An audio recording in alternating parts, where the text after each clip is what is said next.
तो हेलो प्यारे बच्चों, क्या हाल चाल प्यारे बच्चों। तो प्यारे बच्चों, आज हम बात करने वाले हैं आप लोगों से आईआईटी के बुक्स के बारे में कि कौन सी बुक्स पढ़ें जो आईआईटी के लिए क्या हो, रिलेवेंट हो प्यारे बच्चों, जिसको पढ़ करके थोड़ा आईआईटी में सिलेक्शन थोड़ा सिक्योर किया जा सकता है। उन सब चीज़ों के बारे में बात करने वाला हूँ, या यूँ समझ सकते हो कि आईआईटीज़ के लिए बेस्ट बुक्स की पर बात करने वाले हैं, ठीक है ना।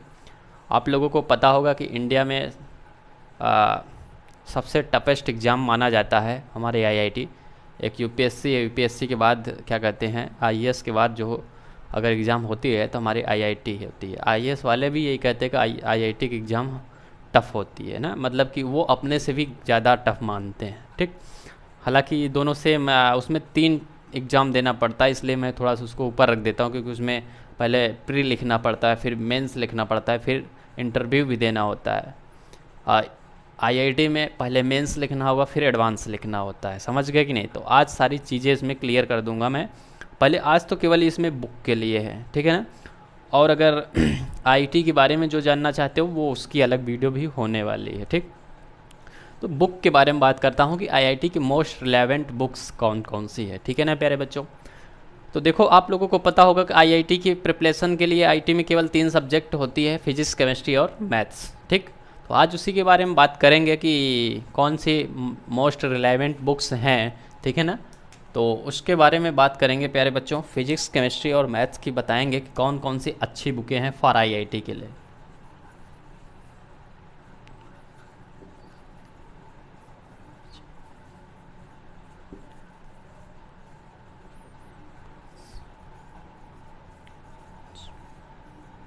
ठीक है ना प्यारे बच्चों, ये 3 चीज़ें मैंने लिख दिया है, ठीक। देखो, आईआईटी का एग्ज़ाम दो तरीके का हो, मतलब 2 पार्ट में होता है। पहला मेंस, दूसरा एडवांस, ठीक है ना। तो मेंस के लिए वल्ली केवल मेंस के लिए, क्योंकि पहले मेंस जब तक नहीं दोगे तब तक, मेंस जब तक क्वालिफाई नहीं करोगे तब तक एडवांस के पेपर में आप नहीं बैठ सकते हो, ठीक है ना। तो मेंस के लिए बच्चों, फिजिक्स के लिए क्या पढ़ना है पहले, सबसे पहले, ठीक। ऐसे केमिस्ट्री में भी, समझ पाए कि नहीं, ऐसे ही मैथ्स में भी बच्चों। अब एनसीईआरटी क्यों लिखता हूँ, क्योंकि आप बोर्ड्स का भी एग्ज़ाम दोगे, मैं ऐसा समझ के बता रहा हूँ कि 11th-12th में कोई बच्चा है उसके लिए भी मतलब सारी चीज़ें होनी चाहिए, इसलिए मैं बता रहा हूँ, ठीक है ना। तो क्या कहते हैं, जैसे सबसे पहले हमारा एनसीईआरटी आपको क्या होनी चाहिए, कवर। अब तो मेंस का लेवल ऐसा हो गया ना कि एनसीईआरटी आप ढंग से पढ़ के जाओ तो आप पेपर कर सकते हो। थोड़ा सा मैथ्स का पार्ट में, मैथ्स थोड़ा सा लेंदी होता है, बाकी बाकी और सब सही रहता है, ठीक। लेकिन इन दोनों को पढ़ना ज़रूरी है। आईआईटी फॉर आईआईटी बोल रहा हूँ, अभी नीट नहीं बोला मैंने, नीट को फिर किसका भी बना दूंगा, ठीक है ना। आईआईटी के लिए केमिस्ट्री की एनसीईआरटी पढ़ना बहुत मस्ट है, बहुत ज़्यादा मस्ट है, ठीक है ना प्यारे बच्चों, ठीक। अब ये हो गया बेसिक सी बात, अभी कोई खास मैंने बुक्स नहीं नाम लिया है, ठीक। अब बात करते हैं फिजिक्स में क्या कहते हैं आईआईटी के लिए कौन सी मोस्ट रिकमेंडेड बुक है, ठीक। तो सबसे पहले आप जो आईआईटी के लिए बुक उठाओगे बच्चों, 42 ईयर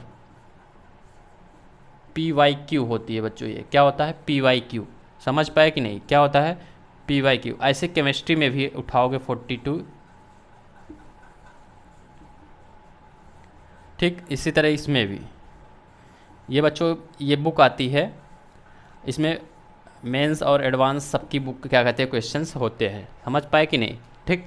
तो ये बुक सबसे पहले उठाओगे। ये इसके अलावा अगर ये किए नहीं हो आप तो सोचना भी मत कि आईआईटी के बारे में, ठीक है कि नहीं, क्योंकि PYQ लगाना बहुत ज़्यादा इंपॉर्टेंट होता है, ठीक। तो सबसे पहले ये लेना है, उसमें कोई दिक्कत नहीं, ठीक। फिर उसके बाद फिजिक्स की फिर से बात करता हूँ और क्या पढ़ना चाहिए। तो बच्चों उसके बाद बच्चों आप HC वर्मा की एक बुक आती है, ठीक, HC वर्मा, ठीक है ना। ये फिजिक्स की बाइबल कही जाती है आईआईटी जेई के लिए, समझ गए कि नहीं, क्या कही जाती है आईआईटी जेई के लिए फिजिक्स की HC वर्मा बाइबल कही जाती है, ठीक। तो ये हर एक बच्चों के पास में होनी चाहिए जो आईटी की प्रिपरेशन करता है, होती है, सभी लोगों के पास होती है, अपन के पास भी थी। अब बात करते हैं केमिस्ट्री में ऐसा क्या होना चाहिए, है कि नहीं। तो बात करते हैं बच्चों केमिस्ट्री के लिए। तो केमिस्ट्री के लिए बच्चों अगर हम बोले तो मेंस और एडवांस दोनों कवर कर देगी मेरे पास में तो वो बताता हूँ मैं, ठीक है ना। अब आप जानते हो केमिस्ट्री 3 पार्टों में होती है, फिजिकल केमिस्ट्री, इनऑर्गेनिक केमिस्ट्री और ऑर्गेनिक केमिस्ट्री, ठीक है ना। तो ये तीनों बुक, तीनों में प्यारे बच्चों बुक आती है एक नरेंद्र अवस्थी, क्या बोला मैंने, नरेंद्र अवस्थी, ये आती है फिजिकल केमिस्ट्री की बुक, समझ पाए कि नहीं, या आप इसको ले सकते हो, बहुत अच्छी बुक है, ठीक है ना।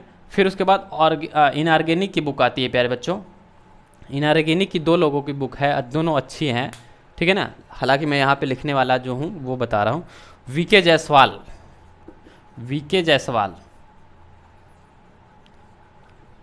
वीके जायसवाल, ये इनऑर्गेनिक की बुक उठा लेना बच्चों, इसको आप सॉल्व कर लेते हो आप, तो मेंस और एडवांस के लिए एज वेल एज सेफिशिएंट है, ठीक है ना। कुछ लोग बोलते हैं जेडी लीग वगैरह बुक फॉलो करो, तो प्यारे बच्चों उसमें जो वीके जायसवाल बुक है उसमें मोर देन सेफिशिएंट चीज़ें, मोर देन सेफिशिएंट क्या, मोर देन सेफिशिएंट नहीं है लेकिन सेफिशिएंट चीज़ें दी गई हैं, ठीक है ना। जेडी ली जो बुक होती है इनऑर्गेनिक की बुक है, बहुत अच्छी खासी बुक है बच्चों, लेकिन उसको भी पूरी तरीके से पूरा नहीं फॉलो करना चाहिए, है कि नहीं। बहुत सी चीज़ें उसमें ऐसी है जो एडवांस के सिलेबस में नहीं है, ठीक, लेकिन कुछ चीज़ें हैं जो फॉलो करनी चाहिए। तो हालांकि उसमें है, इसको भी आप अगर पूरी तरीके से आप सॉल्व कर लेते हो ना तो एडवांस के लिए सफिशिएंट हो जाता है। फिर उसके बाद बच्चों ऑर्गेनिक की बुक आती है एक सुरेंद्र कुमार मिश्रा, क्या बोला मैंने, सुरेंद्र कुमार मिश्रा, SKM, आप इसके SKM सर की बुक ले सकते हो, या फिर MS चौहान सर की बुक आती है, MS चौहान, इन दोनों लोगों में से किसी एक की बुक आप ऑर्गेनिक ले सकते हो, ठीक है ना। MS चौहान की जो बुक है वो बहुत ज़्यादा थोड़ा सा टफ है, लेकिन SKM सर वाली जो बुक है वो मेंस और एडवांस को बहुत ध्यान में रख के बनाई गई है कि नहीं। दोनों में से बुक्स में क्वेश्चन फंसते हैं डायरेक्टली, क्या कहते हैं, जेई एडवांस में, मेंस में भी। तो ये हो गया केमिस्ट्री के लिए। अगर आप इन 3 बुक को फॉलो कर लेते हो, इसके बाद ये और ये, तो केमिस्ट्री के लिए आपके लिए, केमिस्ट्री के लिए और कुछ आपको करने की ज़रूरत नहीं पड़ेगी, समझ गए। अब बात करते हैं मैथमेटिक्स की, ठीक है ना। अब बात करते हैं बच्चे मैथमेटिक्स की। मैथमेटिक्स में दो चीज़ मतलब 2 हिसाब से चलती है, आपको ये फॉलो कर, ये तुम क्या कहते हैं फॉलो करना, आप इसको भी अगर आप 3 बार लगा लेते हो पूरे 2 साल में, तो बच्चों मान के चलो कि मेंस आपका हो जाएगा, केवल यही लगा लिए बस हो गया, ठीक है ना। जो जेई मेंस और जेई एडवांस का PYQ होता है उसको आप फॉलो कर लिए तो समझ लो कि हो जाएगा। ऐसे ही तीनों के लिए बोल रहा हूँ, कोई एक में नहीं बोल रहा हूँ, तीनों के लिए है। लेकिन बच्चों अगर एडवांस की बात करें, फॉर एडवांस, ठीक है ना, तो एडवांस के लिए बात करूँ, मेंस के लिए, दोनों के लिए बताता हूँ। अगर मेंस का पेपर थोड़ा सा अच्छे लेवल पे देना है तो एक बुक आती है RD शर्मा की ऑब्जेक्टिव, क्या आता है बच्चों, RD शर्मा ऑब्जेक्टिव, इसको फॉलो कर सकते हो। इसकी जगह पे RD शर्मा की जगह पे एक आती है बुक, क्या कहते हैं, यूनिवर्सल सेल्फ स्कोरर एररलेस बोलते हो इसको, क्या बोलते हैं, एररलेस, ठीक है ना। इस बुक को फॉलो कर सकते हो। हालांकि हम RD शर्मा की जगह एररलेस फॉलो करने के लिए ज़्यादा बोलते हैं, क्योंकि जो एररलेस बुक है बच्चों उसमें तमाम जितने भी इंडिया के अंदर पेपर होते हैं, सारे जो क्वेश्चन होते हैं, मतलब पेपर में जो भी क्वेश्चन आता है वही इसमें लिखा होता है, उसके अलावा बाहर का कोई क्वेश्चन नहीं लिखा जाता। तो आप किसी पेपर में आए हुए क्वेश्चन को सॉल्व करोगे तो ज़्यादा बेटर फील कर पाओगे, ठीक है ना। और बहुत ढंग की बुक लिखी गई। मैं तो ये समझ लो, मैं एररलेस बुक फिजिक्स की भी आती है, केमिस्ट्री की भी आती है, और मैथ्स की भी आती है। उधर बायोलॉजी फील्ड वालों के लिए बायोलॉजी में भी बनाई गई है। मैं समझ लो एररलेस बुक बच्चों फिजिक्स में भी इस्तेमाल किया हूँ, केमिस्ट्री में भी इस्तेमाल किया हूँ, मैथमेटिक्स में भी, समझ पाया कि नहीं। फिजिक्स में बहुत ज़ोरों शोरों से इस्तेमाल किया था। अब इसके बाद यहाँ कोई बुक लिखता हूँ तो एररलेस बुक लिखता हूँ, आप एररलेस बुक को फॉलो करिए, ज़िंदगी में ये ज़रूरी है, ठीक। तो ये हो गया। अभी ये मेंस लेवल तक के बताया मैंने, एडवांस लेवल की बुक लिखने जा रहा हूँ। एडवांस लेवल में एक बुक आती है बच्चों, ब्लैक बुक,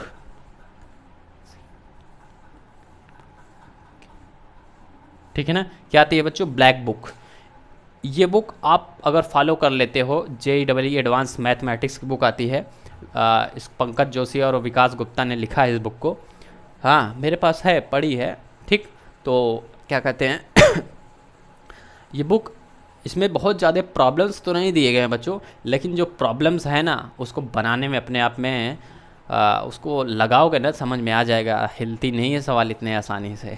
समझ गए कि नहीं, बहुत टफ बुक है। ठीक, तो ये हो गया क्या कहते हैं हमारा आईआईटी फील्ड्स के लिए बुक्स हो गई। ठीक है, अभी इसमें बहुत सी चीज़ें हैं जो मैंने नहीं बताया हुआ है। ठीक है ना, अब इसी तरीके से अगर हम इस फिजिक्स में ऐसे इतना लिखने से ना एडवांस का चीज़ें अभी कवर नहीं होती हमारी। ठीक, समझ पाए कि नहीं, एडवांस की चीज़ें नहीं कवर होती। अभी इसमें मुझे लिखना चाहिए आई इरोडो, एक बुक आती है बच्चों आई इरोडो, बहुत छोटी सी बुक है मेरे पास। हाँ, तो उसको भी फॉलो करना चाहिए, लेकिन मैं आई इरोडो से पहले, क्योंकि इरोडो में भी पूरी तरीके से फॉलो आप नहीं कर सकते, क्योंकि इरोडो भी एडवांस के लिए नहीं बनाई गई है। ठीक है ना, और उसमें कुछ चीज़ें ऐसी है जो एडवांस के सिलेबस से बाहर है ना, आप कर भी नहीं सकते।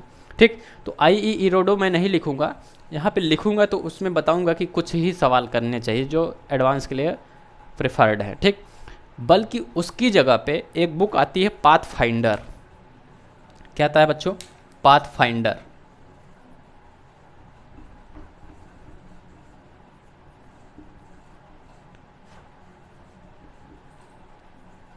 पाथ फाइंडर सचिन सर ने लिखा है इस बुक को। इस बुक को अगर आप लगा सकते हो तो इस बुक को लगाओ, वास्तव में अपने आप में बहुत ही बेहतरीन बुक है पाथ फाइंडर। तो एडवांस के लिए ये सभी क्या कहते हैं सफिशिएंट है।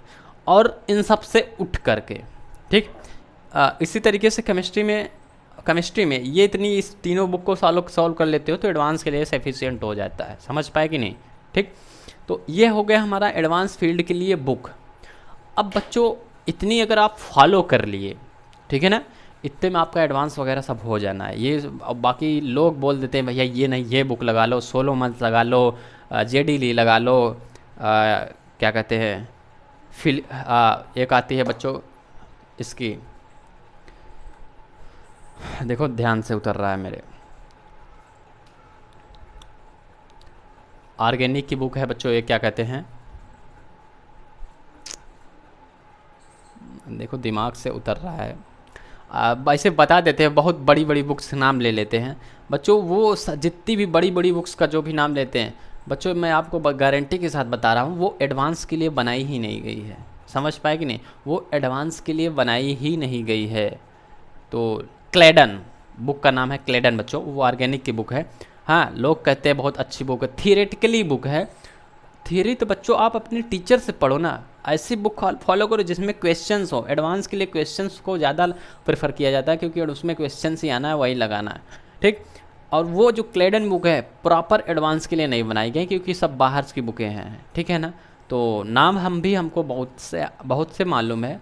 अगर से बताने लग जाएंगे फिजिक्स के लिए मैंने तो, क्योंकि फिजिक्स मेरी पसंद है, बहुत बुक मैंने पढ़ा है, अपनी ज़िंदगी के लिए पढ़ा है। ऐसा नहीं कि एडवांस के लिए, अपनी ज़िंदगी के लिए मैंने एमएससी की बुक पढ़ी, क्योंकि मुझे अच्छा लगता था। क्योंकि 12th की बुक में ऐसी मतलब बहुत सी चीज़ें होती हैं जो नई सही से लिखी होती हैं। सारे बच्चे जो मुझसे ऑफलाइन में पढ़े हों उनको पता है। ठीक, तो ऐसे बहुत सी बड़ी यूनिवर्सिटी ऑफ फिजिक्स बुक मैंने पढ़ा, क्योंकि नॉलेज होना चाहिए, एक्चुअल नॉलेज होने के लिए। क्योंकि बच्चों मैं अपने बचपन से ही पढ़ाने लग गया था, इसलिए नॉलेज में कोई कमी ना हो। क्योंकि बच्चे को जाके जब नॉलेज देने जाऊँ तो ऐसा कोई ना कह सके कि यार छोटा सा बच्चा क्या पढ़ा रहा है क्या नहीं। तो इसलिए मैंने बड़ी बड़ी बुक्स को पढ़ना प्रेफर किया, और हर एक बुक को मैं कायदे से पहले पढ़ता हूँ फिर पढ़ाता हूँ। पर बच्चों मतलब पढ़ाई करता था कायदे से, फिर उसके बाद क्या कहते हैं पढ़ाता था मैं। ठीक, तो एमएससी की बुक होती थी फिजिक्स की, जिसको मैंने पढ़ाई किया है। उसी तरीके से यूनिवर्सिटी ऑफ फिजिक्स है, जिसको मैंने पढ़ाई किया है बहुत कायदे से। फिर आई रोडो को फिर लगाने का प्रयास किया। एच.सी. वर्मा मैंने पढ़ाई की, 42 ईयर सॉल्व किया है। एनसीईआरटी वगैरह तो हर कोई पढ़ता है, ठीक है ना। कुमार मित्तल को भी देखा है, बालाजी भी पब्लिकेशन की बुक देखी है, बस देखी है, देख लेता हूँ क्या गलत सही लिखा गया है, ठीक है ना। पाथ फाइंडर भी लगाया है मैंने। तो मेरे पास बच्चों फिजिक्स और केमिस्ट्री दोनों को अगर बात करें तो मेरे पास में बुकों की कमी नहीं रही है कभी। ठीक, अब बच्चों ये हो गई बुक्स के बारे में, ठीक है ना। अब अगर आप बुक अगर नहीं लेना चाहते हो, बुक्स अगर आप फॉलो नहीं करना चाहते हो, तो आप किसी बेहतरीन कोचिंग का मटेरियल फॉलो कर सकते हो। उसमें हर एक चीज़ें अवेलेबल होती हैं। समझ पाए कि नहीं, किसी भी बेहतरीन कोचिंग्स का मैं नाम नहीं लूँगा, लेकिन जो भी अच्छी कोचिंगें हैं उसका मटेरियल आप फॉलो कर सकते हो। अब टेंशन नहीं लेना है। हम जो है प्यारे बच्चों आप लोगों के लिए प्रयास में लगे हैं कि मटेरियल खुद ही तैयार करें। समझ पाए कि नहीं। तो बच्चों उस मटेरियल के अंदर बिलीव करना, उस मटेरियल के अंदर PYQ भी होगा, एनसीईआरटी तो आपको बुक लेनी पड़ेगी। एचसी वर्मा के भी अच्छे खासे क्वेश्चन, पूरे क्वेश्चन नहीं, अच्छे खासे क्वेश्चन एचसी वर्मा भी होगी, ठीक, और पाथ फाइंडर भी होगा, उसके अंदर आईई रोडो भी होगा, जो हमको एडवांस के लिए चाहिए। समझ पाए कि नहीं? उसी तरीके से और भी जो यूनिवर्सिटी ऑफ फिजिक्स है उसमें से कुछ चीज़ें उठाता हूँ। फिर एक बुक आती है, क्या कहते हैं, अमित गुप्ता सर की एक बुक है रश्मि खैलेडे, उससे भी मैंने कुछ चीज़ें लिया हुआ है। तो मतलब उसको पे काम कर रहा हूँ बच्चों। अब जानते हो संस्था चलाना और सब अपनी भी पढ़ाई करना, उस सब पे टाइम लगता है, इसलिए थोड़ा सा वक्त लगे। लेकिन मैं जो जो चैप्टर पढ़ाता जाऊँगा उसकी जो भी नोट्स दूंगा आप क्या कहते हैं सॉल्व करने के लिए, तो उसको अगर आप सॉल्व कर लेते हो तो आप टेंशन नहीं रहना कि इसमें कोई कमी वगैरह रहेगी, ठीक है ना। मेरे पास चीज़ें बहुत है, आप लोग पढ़ाई बस अच्छे से करो, बस हो गया, ठीक। उसी तरीके से केमिस्ट्री और मैथमेटिक्स, हर एक बायोलॉजी, हर एक चीज़ों पे काम मेरा चल रहा है, चलेगा, ठीक। तो जो मैं मटेरियल तैयार कराऊंगा, बिलीव करना उस मटेरियल में मोर देन सफिशिएंट चीज़ें रहने वाली है, उसमें कोई कमी वगैरह नहीं होने वाला है मेरे साइड से, ठीक है ना प्यारे बच्चों। तो ये हो गई बात प्यारे बच्चों आईआईटी के एडवांस के लिए, मेंस के लिए बुक की बातें, ठीक। अब बात कर लेते हैं थोड़ा सा नीट के बारे में। क्या तो प्यारे बच्चों इस वीडियो में नीट के लिए नहीं, किसी और वीडियो में हम नीट के लिए बात करेंगे, ठीक है ना। नीट वाले बच्चों के लिए क्या फॉलो करना चाहिए, और बिलीव करना यहाँ पे जो भी लिखा गया है प्यारे बच्चों, आप 100% कोई दे नहीं पाता, जो दे पाता वो आईआईटी में रहता है, समझ गया कि नहीं। ये यहाँ पे जो लिखा गया है, अगर इस पर 100% दे लेते हो आप, ठीक, तो आप आईआईटी एडवांस बड़े आराम से टहल सकते हो, कोई में दो राय है ही नहीं है, ठीक है ना। और एक बेहतरीन रैंक क्या कर सकते हो, अर्जित कर सकते हो, अगर इतना आप पढ़ाई ढंग से कर लो। हो गया यार, एचसी वर्मा ही नहीं कोई लगा, पीवाईक्यू कोई नहीं लगा पाता है यार, लगाता ही नहीं है। हाँ, शुरुआत के 2 दिन बड़ा एनर्जेटिक होते, फिर उसके बाद सब बंद, ठीक। तो जो बच्चे मुझसे जुड़े हुए हैं उन सब लोगों को इस सब बुक लेने की ज़रूरत नहीं है, क्योंकि जो मैं सीट प्रोवाइड करूँगा ना, आप लोगों को जो सीट दूंगा उसमें ये सब चीज़ें होने वाली है ऑलरेडी, उसमें कोई दिक्कत वाली बात नहीं है। जो मुझसे पढ़ते हैं बच्चे, जो मैं पढ़ाता जाऊंगा, सीट दूंगा बच्चों, जिसमें क्या कहते हैं 250-300 क्वेश्चंस होने वाले हैं आने वाले समय में, तो उसमें ये सब चीज़ें रहने वाली है। तो उन सबको आपको, मेरे पास बुक पढ़ी किस लिए मैंने रखा है, आप ही के लिए भैया, मैंने पढ़ाई किया अब आप लोगों के लिए। तो वहाँ पर सारा PDF बनाऊंगा, आपके पास भेज दूंगा, आप उसको पढ़ाई करो, लगाओ, बात को बस बात खत्म होती है। इतनी बुक खरीदने की कोई आवश्यकता नहीं है, क्योंकि आप 42 ईयर खरीदोगे कम से कम 400 से 500 पड़ेगी। ऐसे सारी जो भी बुक खरीदोगे महंगी महंगी बुक, क्या मतलब है, ठीक है ना। आपके पास में एनसीईआरटी हो, अगर 42 ईयर्स भी हो रख लेते हो तो मोर देन सफिशिएंट रहने वाला है। लेकिन मेरे सीट में ऑलरेडी वो क्वेश्चंस रहेंगे, क्योंकि PYQ मैं डालता हूँ और कराता भी हूँ यहाँ पे, ठीक। तो प्यारे बच्चों टेंशन नहीं लेना है अपन को, हम जो भी चीज़ें करेंगे बेहतरीन करेंगे, आधा अधूरा नहीं करते कभी अपन, ठीक। मैं एचसी वर्मा का भी क्वेश्चन लगवाऊंगा, ये तो कराता ही हूँ, एनसीईआरटी भी कराऊंगा, पाथ फाइंडर भी कराऊंगा, आईई रोडो भी कराऊंगा, और भी मुझे जो लगता है, एक आती है फिजिक्स गैलेक्सी, उसको भी क्वेश्चन में कराऊंगा, ठीक है ना। जो हमारे एडवांस मेंस के लिए एलिजिबल होगी हर एक को कराऊंगा मैं, ठीक। तो प्यारे बच्चों इस तरीके से हो गया आज की वीडियो, यहीं पर समाप्त करते हैं, फिर मिलते हैं किसी और वीडियो में किसी और इम्पॉर्टेंट टॉपिक के साथ में, ठीक है प्यारे बच्चों। जय हिंद, मिलेंगे किसी और वीडियो में।